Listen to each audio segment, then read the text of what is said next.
আপনি নাসিরউদ্দিন পাটোয়ারিকে কেন সমর্থন করছেন? আমি মনে করি যে নাসিরউদ্দিন পাটোয়ারি ভাই যে পুরনো যে রাজনীতি, পচা রাজনীতি, যেটা 54 বছরের যে রাজনীতি, ওইটাকে লাথি মেরে সে নতুন একটা রাজনীতি করতে চায়।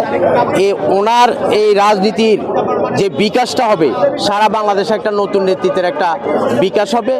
উনি চাচ্ছে যে 54 বছরের যে সমস্ত রাজনীতিবিদেরা এই দেশে খুন, গুম, হত্যা এবং মাফিয়াতন্ত্র, স্বৈরাচারী সকল কিছু 54 বছরে করে আসছে, রাজনীতিবিদরা হাজার হাজার কোটি টাকার মালিক হয়েছে, তাদের সন্তানেরা এই দেশ থেকে টাকা নিয়ে বিদেশে তাদের সন্তানেরা লেখাপড়া করেছে এবং বিদেশে তারা বাড়ি গাড়ি করেছে।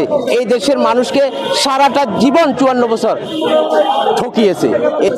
এই 54 বছরের রাজনীতির যে প্ল্যাটফর্ম, ওই প্ল্যাটফর্মকে লাথি মেরে নাসিরউদ্দিন পাটোয়ারি এখন নতুন নেতৃত্বকে একটা জাগ্রত করতেছে, যাতে সামনে নতুন আইন, নতুন সংসদ, এই নতুন সংসদে যাতে বিপ্লবীদের যে চেতনায় জনগণকে কথা দিয়েছে সুন্দর একটা রাষ্ট্র ব্যবস্থা এবং এই দেশের মানুষ যাতে তারা সুখে শান্তিতে বসবাস করতে পারে এবং পুরনো রাজনীতিকে বাদ দিয়ে নতুন একটা ব্যবস্থা তৈরি করতে পারে, সেই কারণে নাসিরউদ্দিন পাটোয়ারি এই আসনে একটা পরিবর্তনের মাধ্যমে সারা বাংলাদেশের সকল এমপিদেরকে একটা মেসেজ দেওয়ার জন্য উনি এখানে দাঁড়িয়েছেন আমি মনে করি।